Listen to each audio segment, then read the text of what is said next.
I know you don't have all the control over when the buy or if you get a buy when it's going to fall. But how does that help your team, or does it help your team at this point in the season? What's your takeaway from Yeah, it? what we do is we're pretty aggressive each day in the way we practice. Now we monitor the length of a practice. We want there to be some collisions, but we're gonna keep some tabulations on what those collisions all incur. And I thought it was good for us. I mean, just physically to play football. And I say it every week, it's like this week we play against a really, really good football team, yet so much of your focus and your starting point has got to be our own squad. And, it was helpful to get a chance to go really and put pads on, to meet for a good while on Saturday. And, you go across the spectrum, and then yet still being able to take an extra couple of days to add to the preparation for this Saturday too, which we needed. Yeah. Yeah, and talking about this Saturday, I guess what's your take on Utah State so far? The team, they played very well on the road, Michigan State, then they've, a couple of big wins so far, somewhere in between maybe. I don't know. Where do you see Utah State? Yeah, very, very good. I think maybe as strong a Utah State team as we've played since they joined the conference. I think they're very, very good on defense. They play the run well. Defensively, they've already forced 9 turnovers, which is amongst the leaders in the country. You look at the other part with their special teams. The kicker's outstanding. The kicker is 8 for 8. He's 2 for 2 on field goals there in the 40s, and he's 3 for 3 on field goals in the 50s. He's probably thinking right now he couldn't be doing that at a better time for future employment, in another league. And then you look offensively. I mean, they've just been, really, really dynamic. They rush for over 200 yards a game. The backs averaging over 10 yards a carry, averaging like 55, almost 55 points a game. And they have a heck of a squad. Coach, something you said after the FAU game was that you needed to be more consistent. And with this bye week that you had, what steps have you taken to do that? You know what? I think you're always going to push that element, not just as a coach, but hopefully that's your culture all the time and the way that you approach work. And, and now the sheer nature of the sport, it's never going to be a straight slope line, where – if y equals mx plus b, that m is always going to be steady. It doesn't quite work that way. I helped Amelia last night with the algebra, and it's that's not realistic. Even when the market's got a big bull in the front of it, the market doesn't just straight line either. But I think, you look defensively, we're going to have to tackle really, really well in the open field, and that is a gigantic challenge for who we play. Many times. It will be this Saturday too, but the amount of practice and just being able to get guys to the dirt, it may not be a dynamic hit. It may not be, I think anytime you're in wide open space where really often you're squaring somebody up, but get them to the ground. And then offensively, the consistency that you have to have with making first downs. And I've always thought, really when you look at offense, drives, kind of high percentage of your drives in, you have 1 turnover or less, high percentage of your drives into either scores or multiple first downs. And when you're making multiple first downs and you're getting a bunch of runners on base, now you're probably going to have some ways where, you got a chance to score some runs or points. From the tape of the Michigan State game, what impressed you about Jordan Love? Just poise.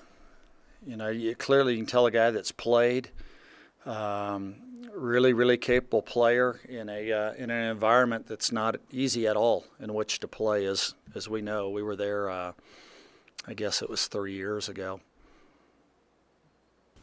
Do you take anything having played him, in late November? So where you've at least seen him up close? We have. Yet, they played somebody right after that in their next game in a bowl. And I don't know, just because they played against them and then in the bowl game, that necessarily that meant that opponent was able to take, I saw the result of that. So, I'll say this. I think they're a little more comprehensive in their approach, just scheme-wise.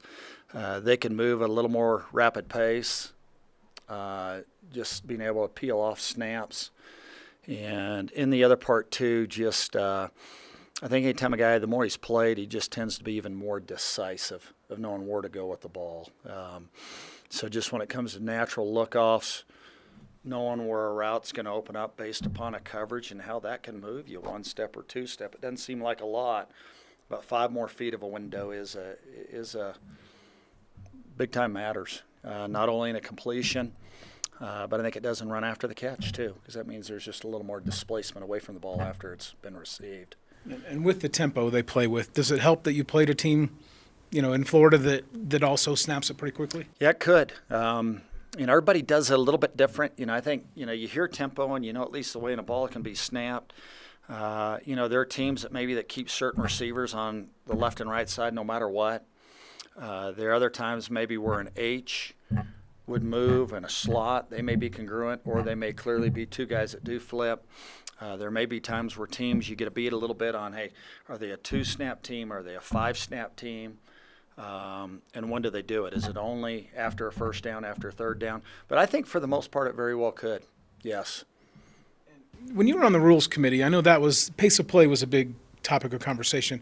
What were your thoughts on, I think it's fantastic for the sport to be able to go at any pace. And I think it would be at all levels, and yet if there's ever, I'll say this, I do think one thing that's happened by and large fairly well in the college game is when a substitution is made by the offense, the defense has an opportunity to also match a substitution. And the reason why that's so important is if a guy runs a 50-yard go route on his sideline and steps out, and it's incomplete, and here comes a guy who steps right on being able to snap it right away with a different guy. I do think there's a fairness that's involved that way in terms, and as long as you're able to match the substitution and it's consistent, I think the training methods that that are used and the mechanics that are taught with the officiating part of it, I think pace of play it's great for the sport. I do. It doesn't mean everybody's going to use it. I think ultimately the real measure is efficiency with each possession, rather than number of snaps. But I think the diversity that it brings to the game is fantastic. And when you look at the number of big plays they've had this year, is some of that because they're catching teams in transition a little bit? I think that could be part of it. I think also just how dynamic they are. It's some of their skill spots. And the other impressive part is how many of those have been runs, too. When you look at 50, 60-yard gains that have been ball carries also. There are a couple of factors. That would be one. And speaking of big plays, what are you trying to do to get more of that out of your team?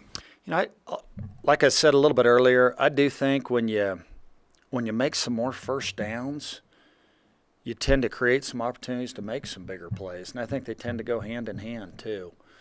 You got to be able to. You got to have both, in the way that you approach it, and anytime you make, and I don't want to just say there's an all-out number there, but when you're getting into the, pick a number that's a reasonable, healthy number of first downs. You grind out first downs. They're probably going to have a lot more one-on-ones too.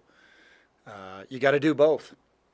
You can't just say we're only going to take shots at big plays, because you will really, really struggle, I think, for the most part, in putting scoring drives together frequently. And you can't only say, hey, we're only going to, move at 4 yards a clip. That won't work well either.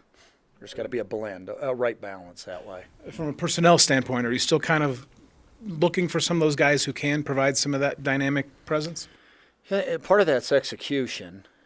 I think anytime your execution elevates, which that means improvement and growth individually and collectively, then I think you see a few more of those, larger gains. I don't think there's ever a time. It's no different in baseball. I don't think you can go into the batter's box and say, you know what, I watched Kirk Gibson in 1988, and he was hurt, and he swung for all the marbles against Eckersley.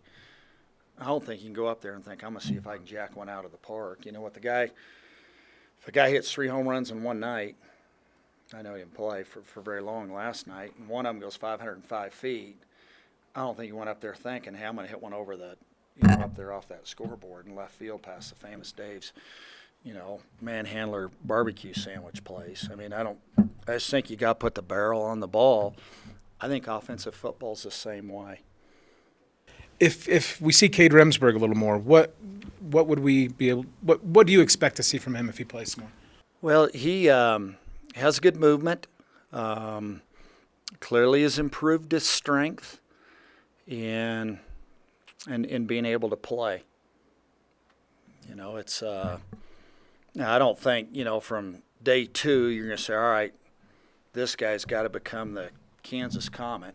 I don't know if there was a guy that was a Kansas Comet, I think, that played like one of the universities from where Cade's from, and then played in the National Football League somewhere near, I think, Soldier Field. I mean, I don't, there's some process, some growth, but he does have some quickness, and I do think he's learning to run with more power, which sometimes that's a learned quality that takes some time.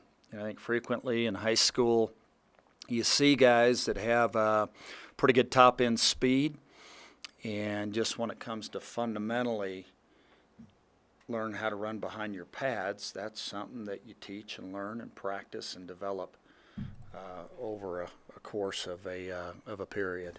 In terms of measurable speed, what do you know what he's been clocked at? Anything?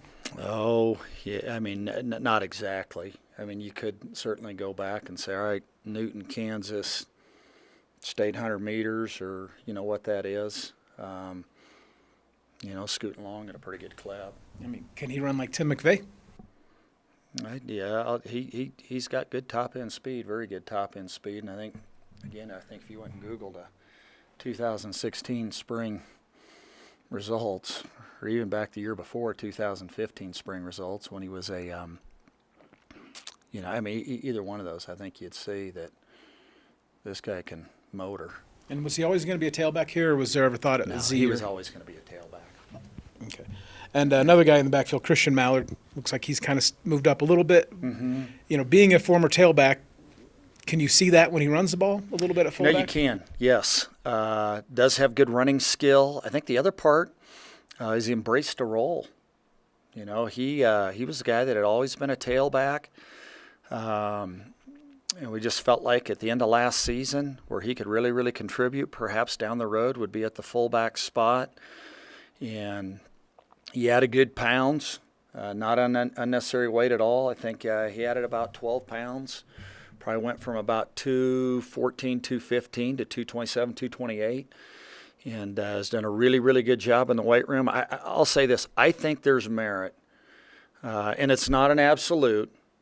But sometimes when guys can power clean and guys can back squat, if they can learn to run behind their pads, they realize that some of those things that you do, especially in those two particular lifts, help you on the football field. Now, there have been times where I've seen guys that put up fantastic numbers in the weight room, but just would not run with power. He does run with good power, and he's going to get better and better doing it too.